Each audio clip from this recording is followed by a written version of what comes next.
when we talk about advocacy, we have to talk about our elected officials and how they are addressing this issue. And we have the privilege of two extraordinary individuals joining us here today. State Representative Regina Young and Associate Chief of Staff for State Representative Anthony Hardy Williams joining us for this part of this panel discussion.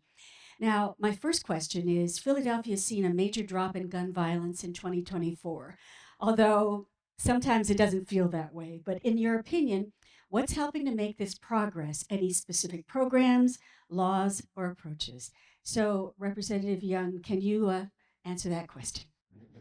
So, what I would like to stand on is the fact that you have a new mayor, and our new mayor's priority is about ensuring that everybody is working together and they are having accountability at all levels of government. And so I do believe that efforts that we're seeing here in 2024 as it relates to the reduction of gun violence has a lot to do with her prioritizing collaboration and accountability in her administration. Randall, what about you? Thank you. I'm usually not doing this, so I'm new to this part of the work. Senator Williams sends his regards and sorry he couldn't make it today, but there's just so many things going on in the city related to this and other problems that he couldn't come. Now, first thing he would say, we did say, yes, it is a good thing that the number of incidents of gun violence is going down. I think the official number is 19%. Having said that, 741 people lost their lives to gun violence in this city so far. So it is a number that's still unacceptable. And like Representative uh, Young says, yeah, a lot of it is due to the mayor and her administration coming in and focusing on things that are necessary, like hiring extra police officers and putting them in neighborhoods where where conditions tend to promote acts of violence. But there's still a lot more that needs to be done. In our previous panel discussion, we discussed the fact that we are very much a gun loving nation. And there have been efforts time and time again to try to reduce the level of gun ownership out in the community. But at the end of the day, that may never happen. We may never see a change in the gun laws to make our society safer. So, what, Representative Young, are some of the other aspects in campaigns and strategies that you can see from a legislative standpoint to address some of the surrounding issues that contribute to gun violence? So it's funny you it seems like you emphasize the word legislatively, and I was going in the complete opposite direction because the that's where my passion and the essence of my being in this space lies, and that's opposite of legislation.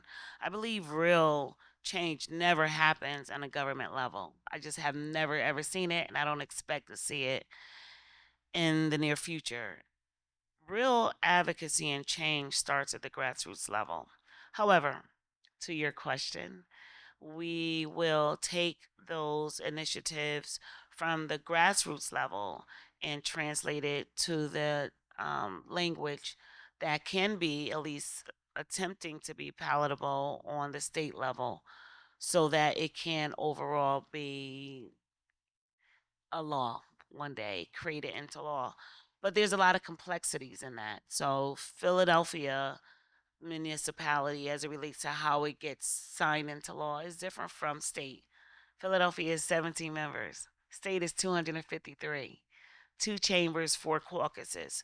So if there is an immediate need of impact, it's not going to happen at the state level. You're not going to see real change at the state level immediately. You're going to see it in households, in a community. And so, to your question, yes, stories and unfortunately experiences like that of Malcolm Yates will be brought up to those of us to in the legislative role to create language that seems, I guess, amenable to both chambers and all 4 caucuses. And the hope is that the governor signs it into law. So that would be the trajectory of how we can reduce it. However, the importance and the execution of it happening in a timely manner really does come from community first. I think that's an excellent point. And Randall, I know that State Senator Anthony Hardy Williams has been, I've known him since Marcus Yates was killed, and he's been very active in the community around this issue. Tell us more about what you think can be done. As Representative Young says, it really has to start with the grassroots level, but also elected officials do have a role in this. What would you say? Well, I think Representative Young laid out the situation pretty succinctly, and it wouldn't be hard for me to add anything to that. All right? Let me just say this in terms of what people can do or where the people are. I'm just going to share some facts with you. All right. 9 out of 10 Americans want universal background checks.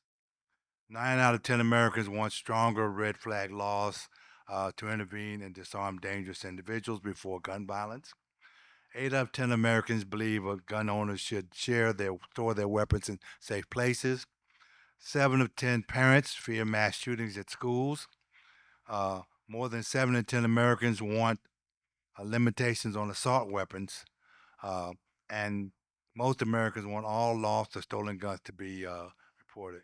All of those things, as Representative Young stated, are within the community's purview to demand and push for with their elected officials. And I think that needs to happen. We need to all collectively, with stronger voices, bring these questions to our elected officials and ask them to do what's necessary on the legislative side to make these things happen. There are 2 states, particularly, who have taken some of these issues on by requiring background checks, by requiring IDs, by passing laws against ghost guns. And the rest of us need to kind of step up and push that. The more ammunition we give to our legislators, the more information we share with them about our intent and what we support, the better they'll be able to shape and negotiate these things through. Representative Young, I think that there are a lot of folks who are fairly uh, apathetic when it comes to politics and elections, and often feel that they don't make a difference and that their vote doesn't make a difference. I wonder if you could maybe share with us what people need to know about interacting with their elected officials in a meaningful way that really makes a difference. Because a lot of folks don't realize that maybe a phone call or an email or a letter can really make a difference. And I wonder if you can just share with us some strategies that you would encourage our potential voters to engage in to make a difference.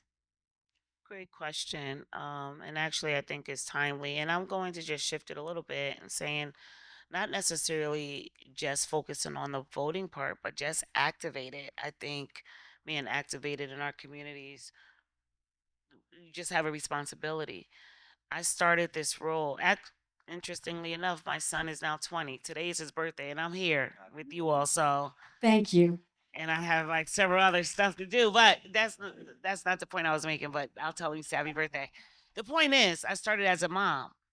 My son, who was at the point he was at 5, and I'm initially from Connecticut. I'm originally born and raised in Connecticut, and we go there often. And he said to me when he was 5 years old, "I know when we're back in Philly because it's 30." It's really simple. 5 years old. So I'm like, let's do something about it. Let's clean up. We really just started cleaning up the block.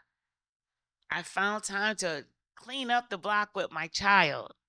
I found time to create flowers and create like flower beds and plant flowers with my child.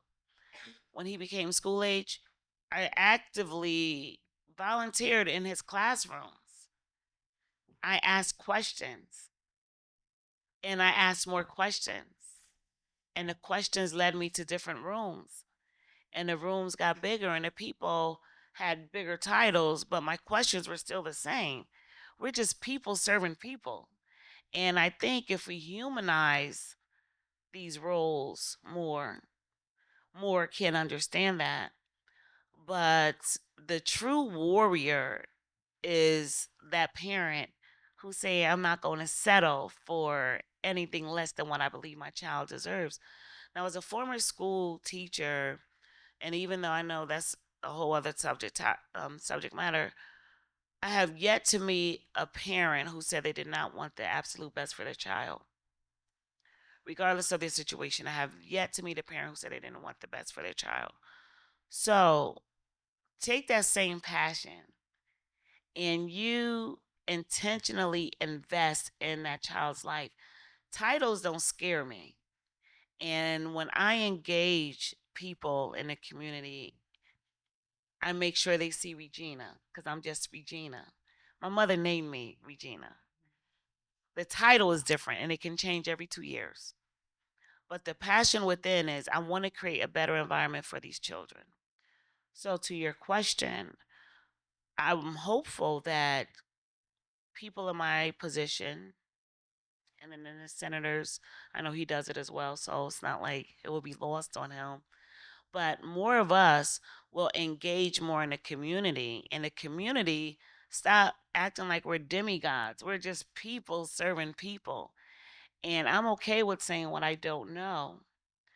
Everyone on my team, with the exception of just one individual, come just dealt with community.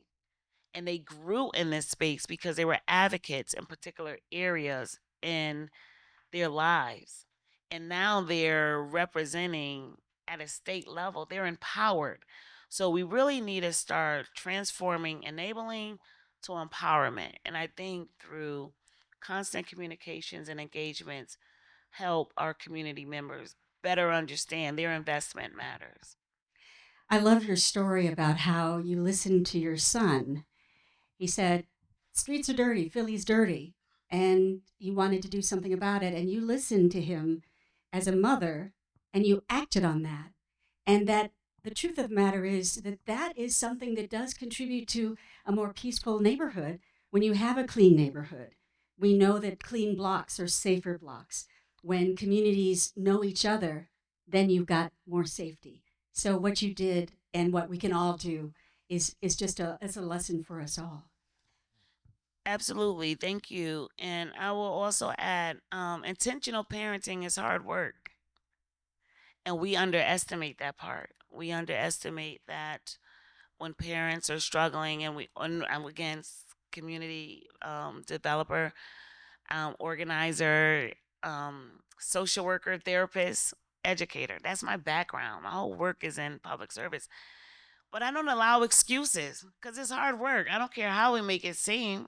It's hard work. And we need to start normalizing those conversations when people are saying they're having a hard day or my child is out of control. What are you doing about that's your child? What do you want to do about that?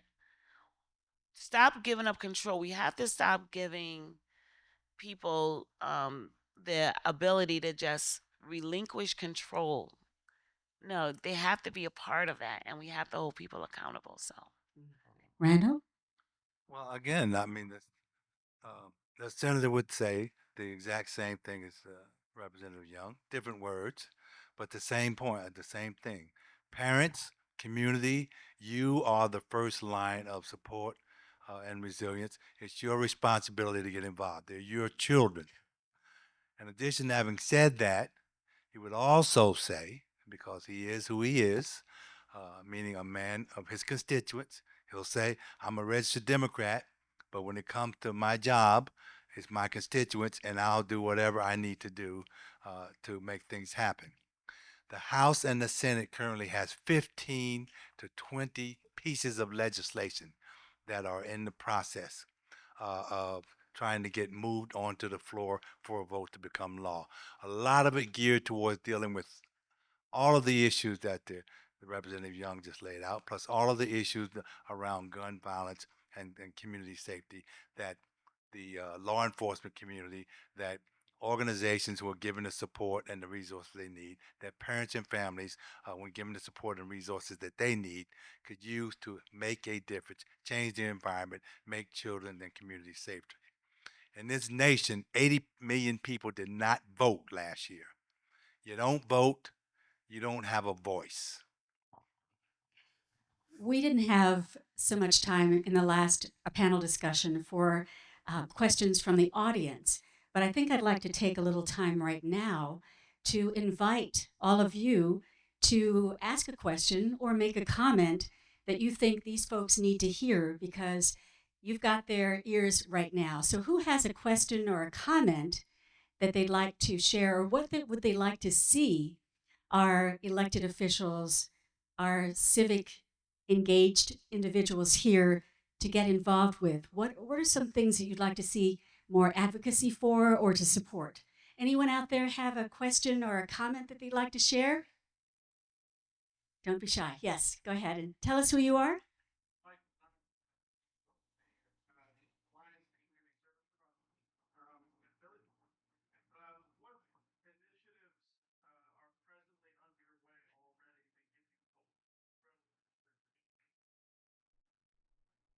Okay. Representative Young, what gives you hope? Initiatives from the state level, city level, or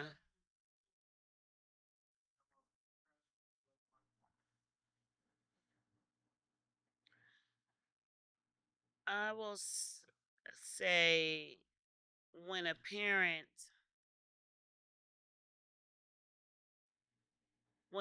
is trying, that gives me hope. When we are in a society now where the noise is pretty loud, and I do think we have a lot of um, things in place that relinquishes the responsibility of activating, and people give up. People give up easily, and they give up early, and we give a lot of wiggle room to why they can sit on a bench, is what I would say. And when we're allowing people to sit on a bench, what you're telling the other team members who are supposed to be a part of the solution is you got to work harder. I never played sports. I was never that great at it. However, I remember the times when I went out to play volleyball. My sister played volleyball. I wanted to play volleyball. And I remember the coach at the time often sharing that we got to operate as a team. You got to help your team member out. And I have weak wrists, so that never worked. But there's like, Regina, you gotta help your team members out. So, and I'm like, oh, I have weak wrists. All right, well, you're in the game. You got to participate. So to your question, I think people who try gives me hope, but the people who want to, I have weak wrists, so I'm excused. It's too many of those people here now. And we're in a game of life in America right now. Nobody can afford to sit on a bench. And we're allowing too many people to sit down and watch the team members work harder. And so, as a legislator, when it's budget time, Philly just passed their budget. They're great, 17 of them. It was hard, but they did it. It's 253 of us. The proposed budget that Governor Shapiro had in February, not one of our colleagues on the other side of the aisle clapped. That let you know right then and there it's going to be a hard budget season. And this was before what I say the monkeys got the keys to the circus in Washington now. This is before all of that. So we're fighting, right?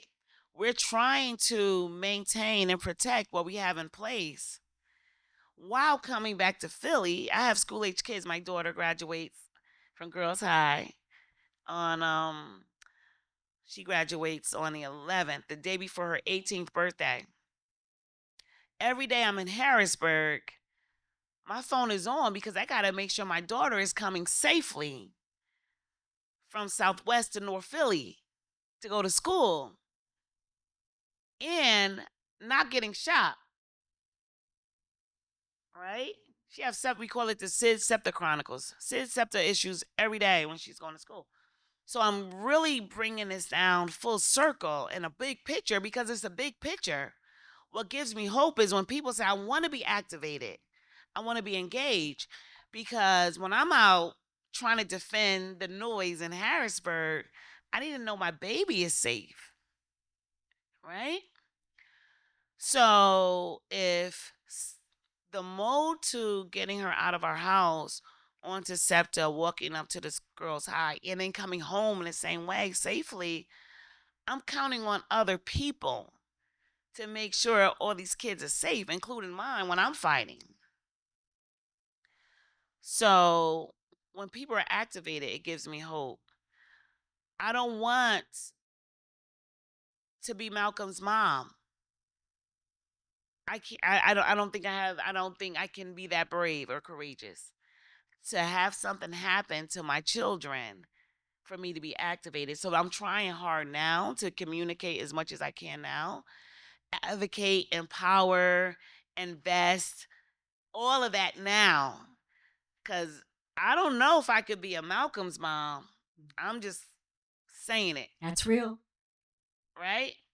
So the more transparent I am at this level, it takes away your excuse of I can't, because we absolutely all can. But try. That's what I'm saying. So what gives me hope is a try. I know that's a long way, but a try gives me hope. Well, I just have to mention that I am also not an athlete, but I did play volleyball. And I had weak wrist also. But fortunately, my team members were supportive of me, and we won that championship. But not, but not because of me. Randall? This will, I'll play the technical side of this because she's laid it out. It's got to be us. It's got to be people. It's got to be families. That's always the core. But more housing, get some people off the into homes that are clean, that are safe, that are secure. Uh, Better outcomes from our educational system. All our educational system, the entire system, get more outcomes from them, positive outcomes for young people that involve internships, that involve early work exposure, that involve getting some private companies investing in education earlier. Uh, More health care, more money for health care and behavioral health and family health services. Those things are in the pipeline, they're in the budget, they're being pushed for. We just have to make it happen. And making government, making the people who work in government more accessible, get them back into their offices, get them back into the communities, working and interacting with people so they can help them solve problems. Do we have any other individuals out there who'd like to? Yes, please tell us who you are.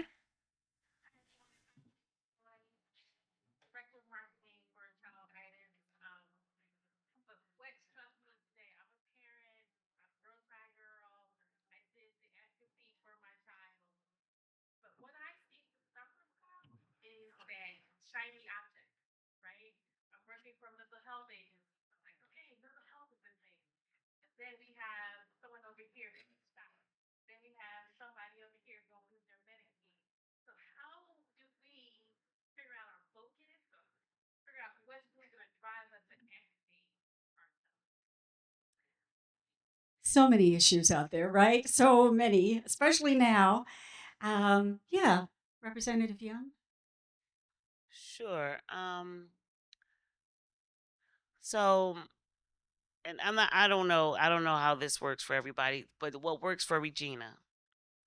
Regina focuses on what Regina can control.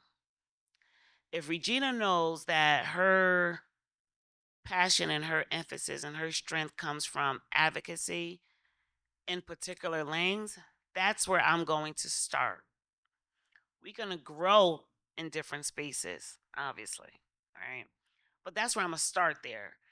Think of ourselves. I think of myself as a pilot program. Let me see how well I do over here. And then if this is well, then let me see how I can grow.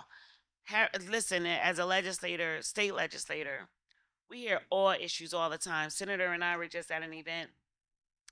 I don't even know what day it was, but it was like sometime this week we were at an event, and we were both trying to leave because I know it's interesting because in these spaces, people, they like to be out and they like to talk. We always want to leave. Like, I'll be honest, we just want to get out of there. But it's funny, we were trying to sneak out at the same time. And somebody came to both of us and said, hey, I need you to hear this presentation. I was like, call my office. I can't hear a presentation at an event. Like, it doesn't work that way.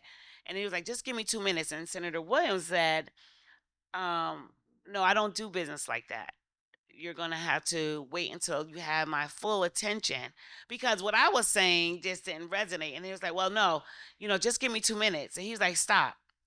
You're not going to get us down this rabbit hole, because whatever we say, you hold us accountable for everything we say out of our mouths. So you can't get a quick yes or a quick no on the floor or like real time. It has to be well thought out. And I said that to the person, and then when Senator Williams said that to the person, when they looked back at me, I was like, yeah, you got to make an appointment with our offices. And they said, no, I hate when you all say that. And I'm like, well, no, listen to me. Think about it. You're here one time, you're here in your singular self, and you're meeting people. Most of these people here are here to talk to us. So how much are we really going to be able to retain? They were like, well, that makes sense. So they agreed to make an appointment with our office. The and I don't know. Someone said I talk in parables a lot, so I apologize for that. What I will say though is it's about storytelling for me, and if you know where your strengths are, then you can articulate it whenever. You can seek after something in a very specific way if you know it. But if you don't know it, be okay with saying, you know what?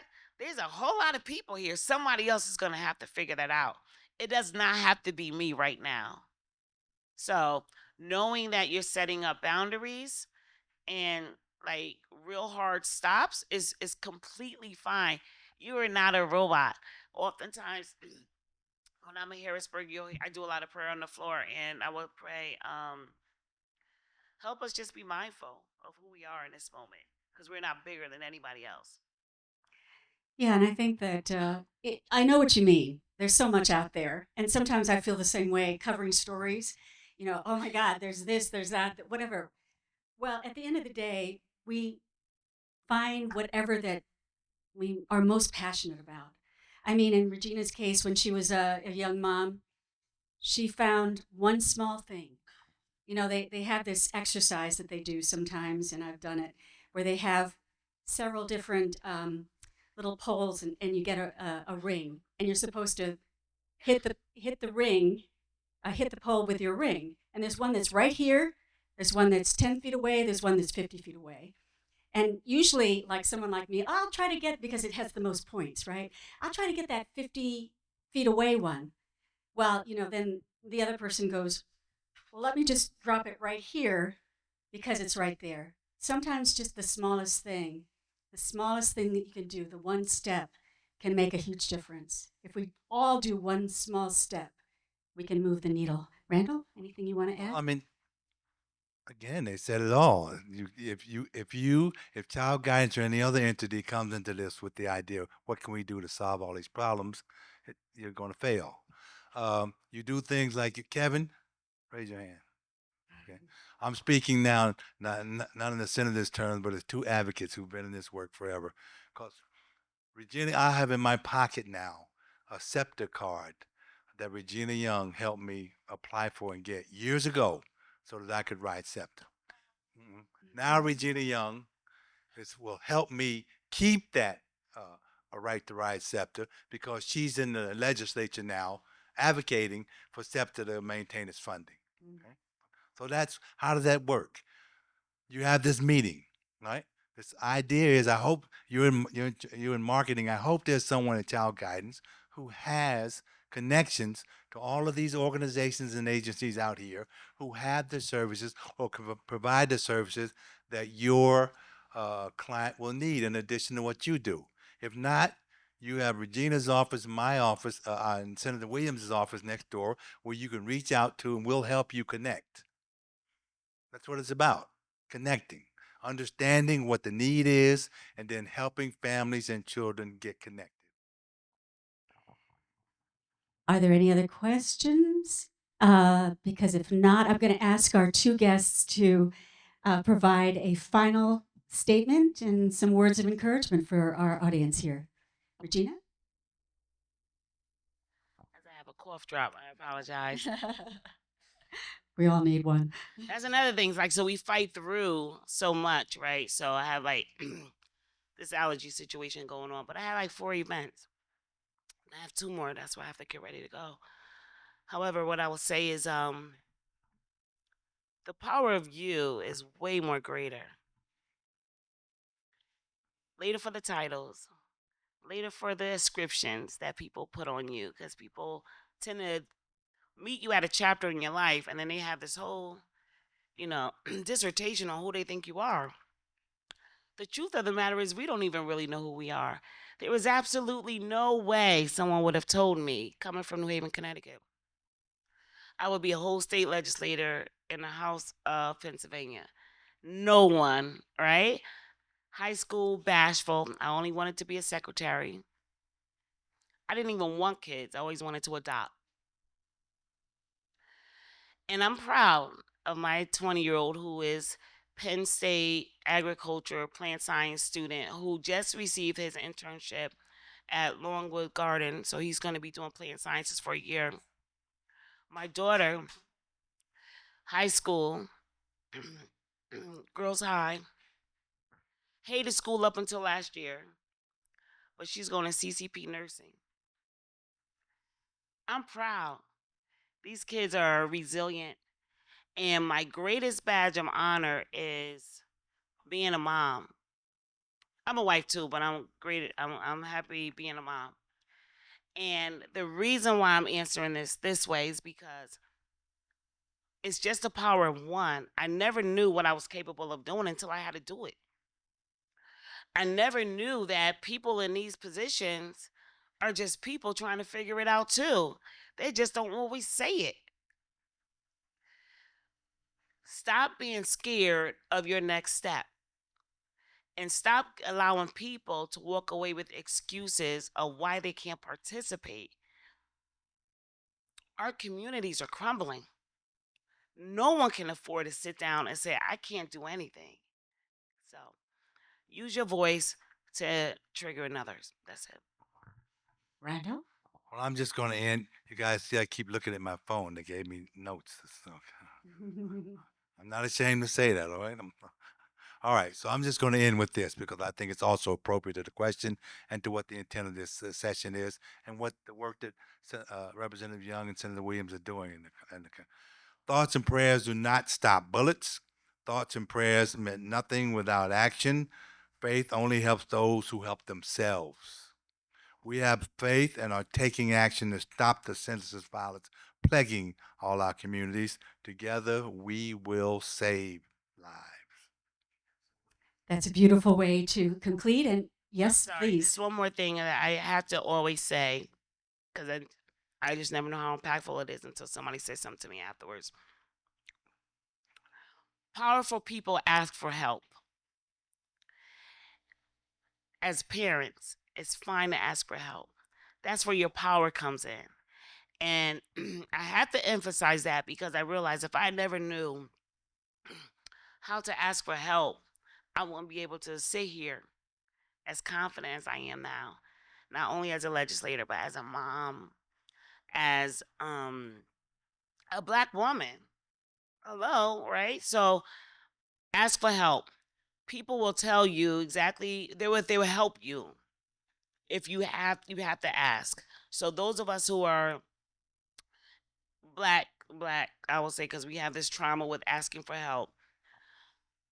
I didn't know I had postpartum until I was going through some crazy stuff with my son. I didn't even know what it was because we didn't talk about it. And then I remember I was in church and someone said, "Isn't it great you have this great little boy?" I was like, "No." And I was in church of all places. And if you're in the culture, you know that is like taboo. You don't do that. And I felt horrible in that moment. But it was another lady who came up behind me. She was like, if that's where she is, that's where she is. And it was from that moment that I realized, oh, Gina, it's okay to say stuff out loud. And I just took off from there. And my daughter says, and if you follow me on social media, my private page, whatever, I call my kids community kids. I said, your community kid is doing this, your community kid is doing this. And I told my daughter just recently, because, it's always the girls with the mouth. She's like, why you always telling my business? Why you always, this is my business. This is something we need to talk about. I was like, listen, little girl, I don't know how to parent you. I need people to help me parent you. And so your successes are all of our successes. And when you fall, we got to figure out a way to help you. I don't have the tools. So she's turning 18 on the 12th, like I said.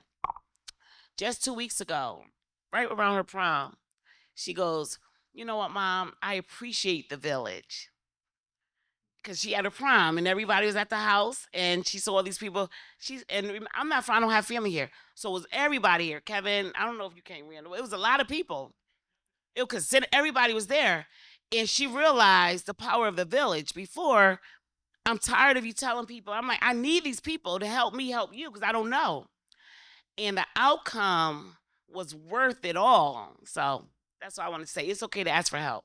I love that. Thank you. Thanks to our panel members, State Representative Regina Young, Randall Sims, Associate Chief of Staff for State Rep, Anthony Hardy Williams. Thank you all.